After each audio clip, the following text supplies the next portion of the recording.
Welcome to Fright Fix. How you doing? I'm good. I'm good. I'm good. How are you? Are you alive? I'm alive. I'm excited to talk about this week. I feel like I say that every week, but it's the next chapter in our Insidious, I don't know, series. How many are there? This was the fifth one, I think, the The fifth fifth movie. one. Yeah. Wow. I The couldn't for Red the life of me Door. remember the previous ones. They all slightly blend together, I think, because they have obviously very similar characters and plots. um Yeah, because I think the first two movies are about the family, if I'm not mistaken, and then the third one goes off in a different direction with about a girl in a block of flats or something. was it? And then the fourth one is about Elise, the old lady. Oh yeah. Have we seen them Mm. all? I don't think we've not discussed them on the channel, but I think I've seen them all. I must have seen them, but then part of me is like, I don't know, I don't know if I can remember all of them. But anyway, this is the new one, The Red Door, that came out this year, came out very recently, actually, as of recording. Mm. Um, Starring and directed by Patrick Wilson. Patrick Wilson's debut as a director, I think. Yeah, that's right. Yeah. I was surprised to see that, to be honest. So was I. I thought it might have been a mistake. And I was like, why would they make a mistake of who the director was? I feel like that's a very shoddy work if they've got the director wrong in the opening sequence. Like, doesn't bode well for the rest of the film. But I've been looking forward to watching this film because I think every year there's only one or two horror films that come out that are worth watching, you know? Mm. Like you don't get an influx of horror films, I don't think, every year that, No. we've got an endless supply of things to watch, especially cinema worthy kind of blockbuster films. And the Insidious franchise is a tried and tested series, and you look forward to the new installments when they come out. So yes, I'm interested to hear what you think of this one, and I'd like you to start with this. Oh, goodness. Okay. Right. I thought, okay, so with the Insidious series, I really enjoyed the previous four. Mm-hmm. I really liked them, and so the first Insidious film was one of the first kind of horror movies that I'd watched. I think I told you that first day when I was made to watch three horror movies back to back. Yeah, That's your how what's the word? Your introduction to horror, your against baptism my of will, fire. yeah. Yeah, all three against my will. But so it was Sinister, Insidious, and the first Conjuring movie back What a to trilogy back. to go to. I mean, Exactly. Exactly. And yeah, so Sinister, I mean, Insidious has kind of like been burnt into my memory, and I mhm. really like it, and and it was nice to kind of know that we're kind of returning back to the Patrick Wilson character. Yes. What's his name in this again? Gosh, I've totally forgotten. I can tell you. Josh. Josh. Josh. There's so much screaming of people's names in these films. Like Dalton is a name that will never Dalton. leave me because Renee's always like Dalton, Dalton. And they do that with Josh as well. Yeah, exactly. Right. So I felt like the first two acts of this movie moved at a snail's pace Mm-hmm. for me. And it wasn't until the third act where things started to pick up a little bit. Yeah. I think in the horror department, I don't think this movie really does anything new. If anything, I feel like they kind of dialed the horror down in this one Mm. compared to the previous movies. Or maybe I've just become so immune to Mm-hmm. jump scares and everything. So I feel like on the horror level, I feel like it was toned down. I felt like the first two acts were quite slow, and just I felt like the runtime was a bit too long. Even though this was less than 2 hours, I felt like this could have probably been about 90 minutes. But on the flip side, I felt like this movie was the first horror movie that we've seen in a long time that makes a conscious effort to prioritize the human interaction over the Ooh. horror. Yeah. So, and because it was directed by Patrick Wilson, who is the lead actor in the movie, or one of the two leads, and because he is the character, he probably had a better sense of how to direct those human scenes a bit Yeah. more. So it's a bit of a double-edged sword, this film, because I enjoyed the father-son dynamic of the story. Yeah. I found that quite touching, and I felt like I really connected to both of the characters. Like I feel like I've been that son, and I feel like even though I'm not a dad, I feel You can I could understand I like could the totally pain of relate. disconnect. Yeah. Yeah. So as a horror movie, a part of me felt like the horror was more the deterioration of that relationship between the father and son. Mm. That was the horror, and it's kind of like a yeah, it was I it wasn't what I was expecting it to be, because the previous 4 Insidious movies kind of set a certain expectation. I don't feel like this movie matched that expectation, but I felt like the film offered something that I didn't know I wanted or needed. Interesting. In terms of the story, yeah. In terms of the depth of the characters' kind of relationship with each other. Yeah. What about you? What did you think? Yeah, I mean, I think we've got quite different opinions on this one, actually. Okay, cool. Which I like, because we never get this. Because this never happens. I'm totally with you. I feel like, so just to give a quick kind of summary of the film, this is 9 years after, is it Insidious 3 or 4? Insidious 4. Insidious 4, where Insidious 2 was the last one with these characters, I think. Yeah, so it's 9 years after that one, right? Because it's Florida, So Josh and Dalton in Insidious 2 had gone through the further, and they'd had a crazy experience. They decided that as a family they were going to hypnotize them so that they don't remember it, because it was so traumatic and they'd never recover. And this is 9 years after that, so they don't have any memory of the further. They don't have any memory of what happened. And Patrick Wilson's character Josh and Renee, his wife, have separated in that time, because clearly, you know, a lot of stuff must have happened in that 9 years for them to get to that point where they're divorced. And Dalton and Josh are estranged, essentially. Dalton doesn't speak to his father very much, and it's a very sad place to be in, especially once, and I think kind of this is what you're talking about, where when you see the connection that they had in the second Insidious, and then seeing them kind of starkly contrast to that, where they're not, you know, Josh almost gave his life for his son, and now they're not even talking to each other really. It's really sad, I think. And we get connected to those characters because we've seen them so much. And the whole film is essentially about Dalton and Josh separately kind of remembering, almost because of things that happen to them of the further, and they get sent back to the further, and you know it then transcends into a normal Insidious film. But the disconnect between them is kind of the anchor point, I suppose, of the film. I mean, for me, the first 2 acts were my favorite. The slow burn. Okay. So this is what I'm saying. Like we were thinking separately. I found the jump scares, or even just the building of the scary atmosphere, really good in the first 2 acts. Like I really loved the scene where Josh is texting Dalton in the car, and you see that blurred out figure walking towards the car. Opening, the pre-credits. Well, you know, I don't think it's the pre-credits. It's like after the funeral. Yeah, that's the pre-credits. It's still the pre-credits. Is it? I don't know. Maybe. That whole funeral thing and everything was before the opening credits. Yeah. That really scared me, because I was like, oh my god, what is it? How close is this person going to get? Like, what is this? Yeah. And I love that like creeping feeling of like, it's almost like a metaphor for his memory coming back, because it's like slowly creeping towards him, and the memory's all blurry and I love it. And that's physically what we see as well, and that's what we see, and then it goes away before it can actually reach him. You know, it's like his memory. I don't know what that noise was. That was.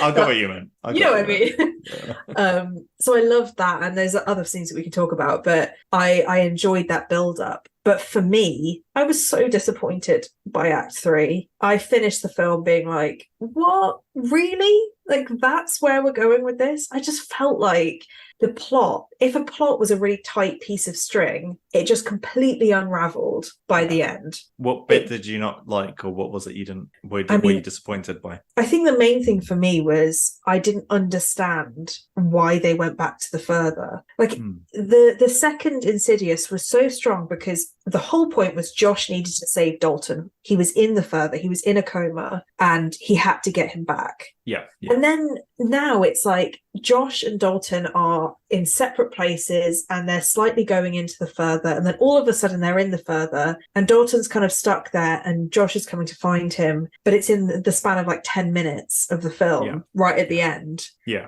Like I remember looking at the time and I was like, we're so close to the end and they've just gone into the further. You know, like, where is this story going to go? And then, I don't know, the pace of the film seemed like it went, and I agree with you, where it went slowly to start with, and then it was like, let's cram in every Insidious thing in the last 20 minutes. Yeah. You know, They did and do it was that, like, yeah. and then it just felt like because they were cramming so much insidiousness into the end of the film, there was no plot point. Like, why did that all happen? I don't know. And then it just ended and they were all fine.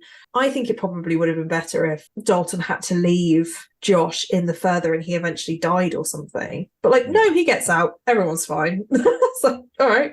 That's What was the what point I of that? that's what I thought was going to happen. I thought Josh was going to die in the Yeah. further because that's what they were going to play out. But the way I saw that whole last bit, you're absolutely right. It did feel very rushed because the pace was incredibly different in contrast to the first two acts. So the first two acts were a bit more like the pacing was slower and it was a bit more whatever. And Dalton ended up in the further because, from my understanding, he kind of was a bit reckless with it, going in and out of the further. And then obviously that last time he went into the further, he didn't come out. It was the demon that came out. Yeah. And Dalton was locked up in the further, or he's trapped in the further. So then, I mean, I'm guessing Josh probably had some kind of telepathic connection to Dalton's pain. So then Josh went into the further to rescue his son. Or like again, which is the same as what happened in Insidious 2. Yeah. But I think the difference with this one is in real life, in the story, their relationship is strained, and Josh is trying to reach out to his son in some way that he's just not capable of doing. But I feel like the only way he could really connect to his son or really reach out to him was in the further. Right. And that's the only way he could connect with his son. And that's the only... It's funny because in this kind of fictional dimension is where they could have their realist connection or realist relationship. Yeah. And when he went in there and then he was going to sacrifice, he was going to leave the door, he was going to block the door so his son could escape. Yeah. And I think Josh was willing to take that burden so his son could be free of that burden and the son could just be free. I like that. Yeah. And then when Josh was in the further and we all thought he was going to die, and then Dalton sees his saves father. him because Dalton then paints over the door, doesn't he? Oh yeah, that's right. Yeah, he paints over. Yeah, at first I thought it was blood like leaking on the door, but it turns out it was the black paint. But then Josh is trapped in the further. He's just there by himself, and then that's when he sees his dad. And then it's like he's kind of making this kind of peace with his father and his father. And he leaves his lantern, which is a nice gesture of like taking up the mantle kind of thing. Yeah. So he's kind of So Josh as a father risked his life to save his son, and then Josh's father risks his life or whatever to save his son. Yeah. And I think that was all. I want to say there's some kind of metaphor here for intergenerational trauma. I'm sure there is. Yeah, 100%. And that you need to break that cycle by, being able to reach out to your son and communicate with him, because Josh was kind of going down the same road as his father, who never told him what was going on and has always been a monster to him because of what happened. But it was all part of, the further and stuff. So yeah, I could see how it's like you need to have this open communication and stop the trauma from continuing down the generations. Yeah, and I think right at the very beginning of the film, you see them, Josh and his kid, being hypnotized so they could repress these traumatic experiences from the first two movies. And I think the kind of the moral of the movie, or what I picked from it, was there's a lot of damage that can be done when you repress your feelings or your trauma or whatever, and not deal with it. It never goes away. Yeah, exactly, and not openly expressing it, and then it kind of just manifests itself in ways you don't want. And the thing is, the father and son both did it. They both repressed rather than expressing. And I mean, I feel like my biggest issue with this film wasn't so much about the plot point of the father-son relationship, which I think worked quite well, especially because, like I said, we knew the characters, we were invested in them becoming.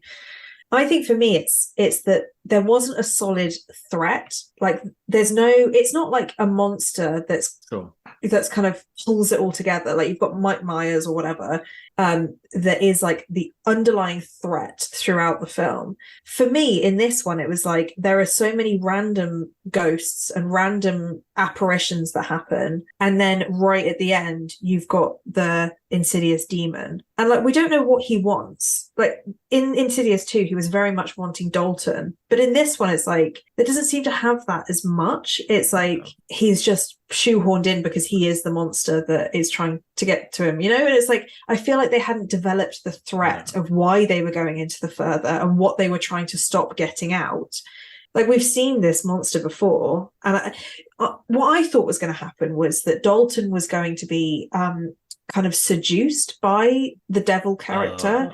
So he was painting these dark paintings, and I thought, he's going to end up kind of almost aligning himself a little bit with this demon, and then the demon's going to come out through him almost willingly, and it's up to Josh to kind of convince his son to not go back into the further, or and that was where the dynamic was going to happen, because like the threat is that Dalton's going to give himself over to the dark side, and that he had to kind of stop him from doing that.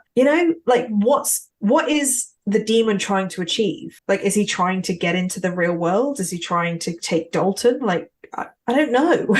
And that was one of my issues. Yeah, now that you mention it, I think the actual the villain of the story in terms of at the demon level was a bit half-baked. But I think that was also the case with the first couple of Conjuring Insidious movies. I think that particular aspect has always been quite weak underdeveloped. In the first two at least as well. I thought what they were going to do was they were going to play upon Josh's father being a demon a bit more. I thought that character was going to be the main kind of guy, because he's the one you see it right at the beginning, you see him again in the middle, and then but I thought I didn't think they should have revealed so quickly that was his dad. I think this whole film could have, the overarching message could have been daddy issues throughout. And that would have worked so well as the monster. And only towards the end they could have revealed that monster that was chasing was his father, and he wasn't actually chasing him, he was actually trying to warn him or something. That would have been so good.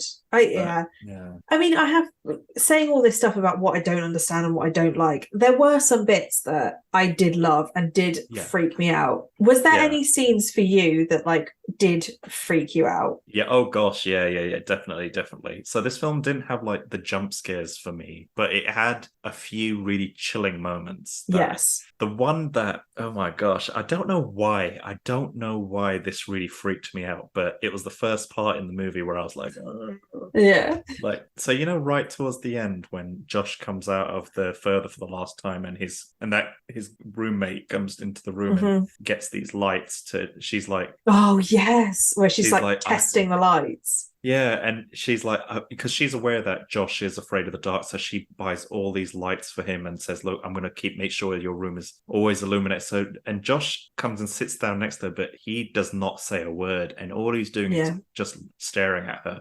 And his face is cast in shadow, and then each time she switches one light on, his face is briefly illuminated, and she switches the light off and his face is in darkness again, and he's just continuously staring at her. And then I think on the third time when she illuminates his face again, he's got a demon face. And he says something like, I'm not afraid of the dark anymore. And that bit just got me. It was like, I thought it was just great.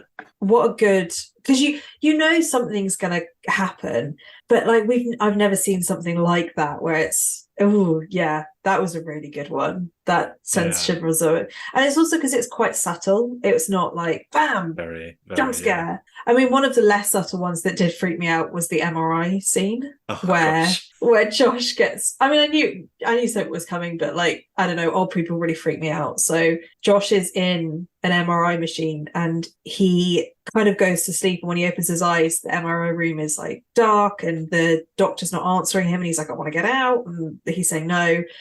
And then you see this hand like come out of the MRI machine and try and grab him, and then he looks up and there's just this old woman or old man like crawling up the MRI machine towards him, and I'm like, I don't like hospitals, I don't like old people. Well, I don't like ghostly old people, I love normal old people, but something about that scene, I was like, I know it's happening, I know what's gonna, what's around the corner, but it's still freaks me out. Old, decrepit-looking people in hospital gowns. Yeah, in horror movies. Not my vibe. Not something that I want to see. And I mean, one of the effects in this film that I thought was really good, and the reason why series like this are great, is you see Dalton.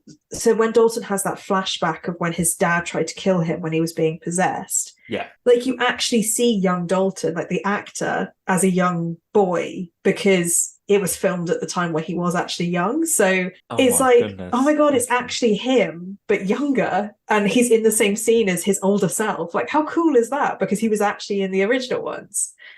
That I actually made a note of that, and what I wrote was, it's amazing how they got two actors that look so alike to play the older and younger version of both of the children, and now you're telling me that it was the same actor. It was just an old, like 10 years apart. Okay, because I thought it was like, wow, they've actually. I wonder how many kids they auditioned to find like the same looking kind of people, because I thought both the brothers looked just like the old actors. Wow, it's a miracle. No, that's one of the scenes, or it might have been, I don't know if it's actually in it, but it's definitely them. Yeah. It makes sense fact, now. I think it is a scene that's directly taken from the previous movie, the previous ones. Yeah, and I think that's really cool, because it's like, oh, it's not an actor that looks like him, it's actually him. And as the actor, it must have been cool to watch himself, you know. Yes.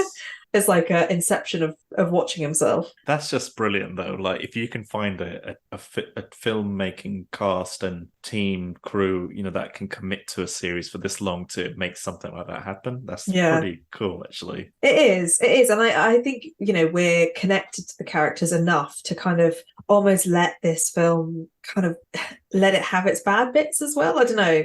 I am disappointed in this film. I'm not, even though there are things that I liked, I did leave this film being like, oh, I don't think that stood up to the other Insidious films. Like, I do like the bit at the end with Elise, where she like says something cryptic about like, I'll say hello to your mother, or something like that. Yeah. And I don't know, it just felt a little bit like wishy-washy. Like, tacked on, yeah. Yeah. She didn't, by the way, she doesn't look a day older than she did in the first ones, which I'm like, how does she not age? Yeah.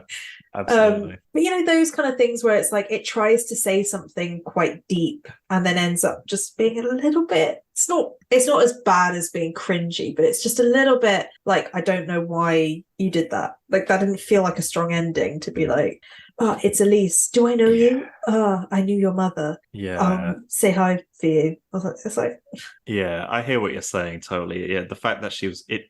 I really like her as a character. Oh, I love her. And the fact that she was kind of tacked on at the end just felt a bit meh. But I don't know. I guess they just wanted to do it for fan service or something. Or like put it in the trailer so people are like, ooh, Elise is back. She's but back. She's not. Yeah. The thing I was really mega disappointed about, and I suppose I can understand why they weren't in the film, but those two little Ghostbuster guys? Yes, they were just on the film, and it was like, when they showed that, I was like, oh, they're gonna like ask them to help. I was so hoping that maybe they continued Elise's legacy or something, and they still doing their ghost busting, because they were like two of my favorite characters from the previous movies. And it always needs a bit of comic relief, I think. And to be fair, I think it's a disservice not to mention Chris, who's Dalton's roommate, who I think was a brilliant character. For me, she did give a little bit of that comic relief, not like the Ghostbusters did, but just that like air that she had about her, which was, she was so authentically herself, and she would just barrel into a room and say whatever and get Dalton to kind of come out of his shell. And I really liked their dynamic, and I thought she was brilliant as a kind of side character. Like, I liked the scenes where they were interacting with each other, because it was like, oh, Dalton's got a real friend who will kind of believe whatever he says and wants to protect him. And I was like, yeah, that's really nice. Yeah. I mean, at first I was a bit annoyed by the character, because I think just that kind of, I was just like, shut up, stop talking, you're talking too much. Oh, I liked it. I thought it was endearing. But by the end, like, I thought she was a good character, good welcome addition to the series. I think if they do continue making these movies, I'd happily see her again in Yeah. future installments. I thought she did. Yeah, she was kind of what Dalton needed on his part of the story. Yeah. And because he was so introverted and whatnot, and he needed someone who's a bit more outgoing and a bit more courageous and whatnot. And yeah, he needed someone to bounce off of. Otherwise, he Yeah. would have just been very gloomy and, yeah, there was a part of me that was disappointed that that Josh and his wife had divorced in the movie. Like, I was kind of, because I quite liked Rose Byrne in the first two movies, and I was a bit kind of disappointed that she was kind of relegated to this side character. And yeah. there's a part of me that kind of almost wishes that maybe that Dalton goes to college or whatever, and maybe the story focused on him and in college, and maybe we see Josh and his wife at the beginning of the movie and then towards the end. And Yeah. I don't know, maybe some kind of like scary story in a college at night. Yeah. Maybe some legs there. I don't know. And then I agree. Yeah, but I don't know what the story would have been, and I don't know. I don't really know. Maybe those Ghostbusters give lectures at the college, and it's a coincidence they're at the same place, and then they recognize him, and he's like, and they're like, "Oh my god, Dalton!" And they're like, "Well, I don't know who you are because I don't have my memory." Yeah. And then it all starts coming back.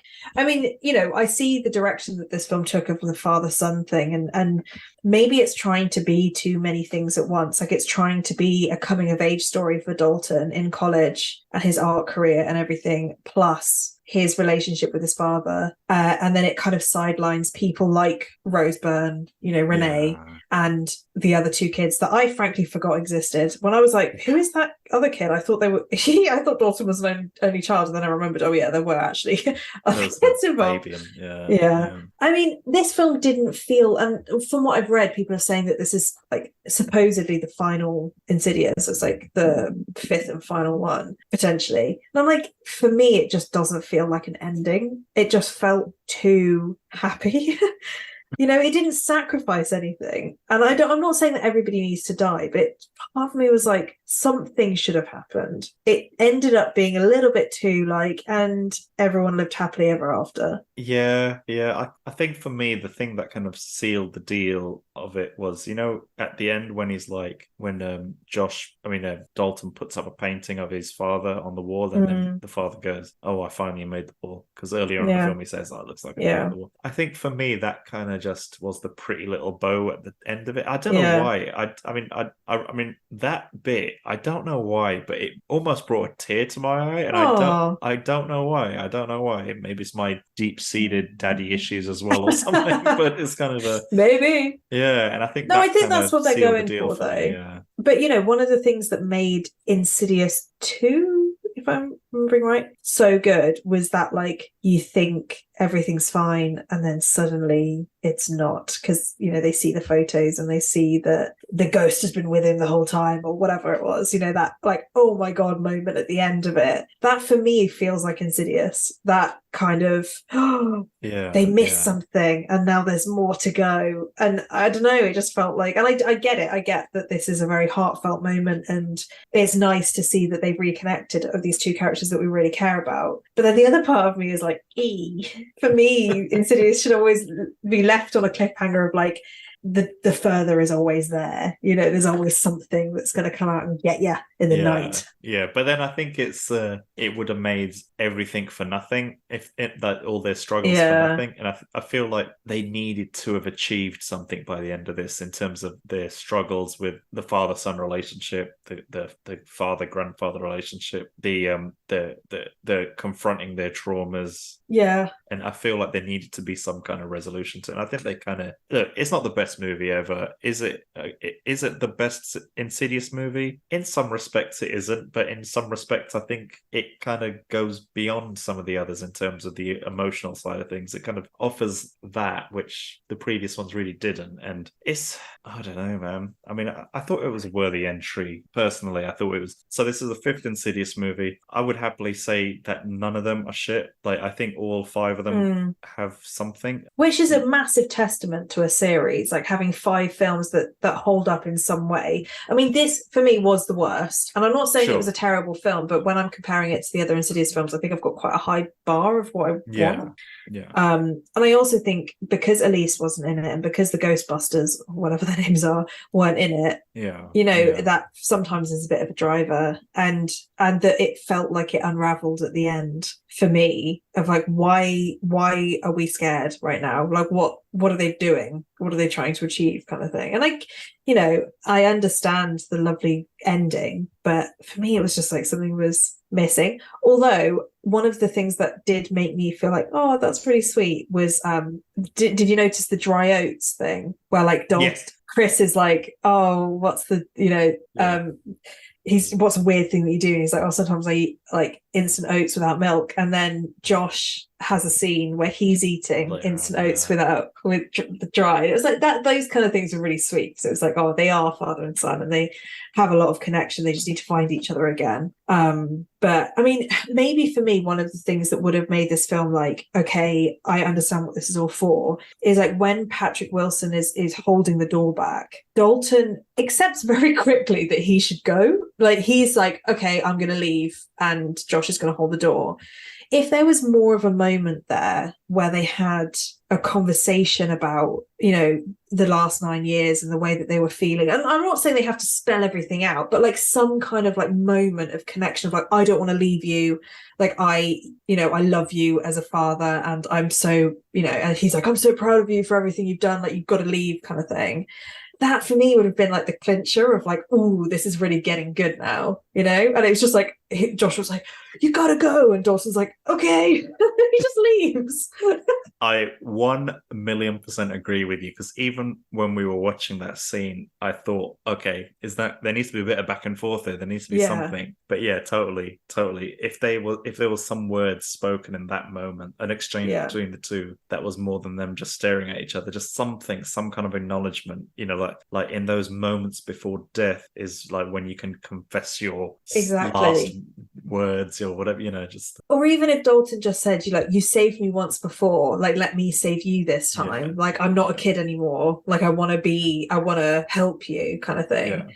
Or something like that. So it doesn't have to be like totally spelled out, but just something that makes their connection go even further. And then you can have the other scenes as well afterwards where they have a better relationship. But yeah, they need that clincher point where it makes sense that they're in the further, and that happened for the moving forward of their relationship. But yeah, he just holds the red door and Dalton gets out, and that's Yeah, but then when Dalton gets out, he starts painting over. He paints over it, yeah.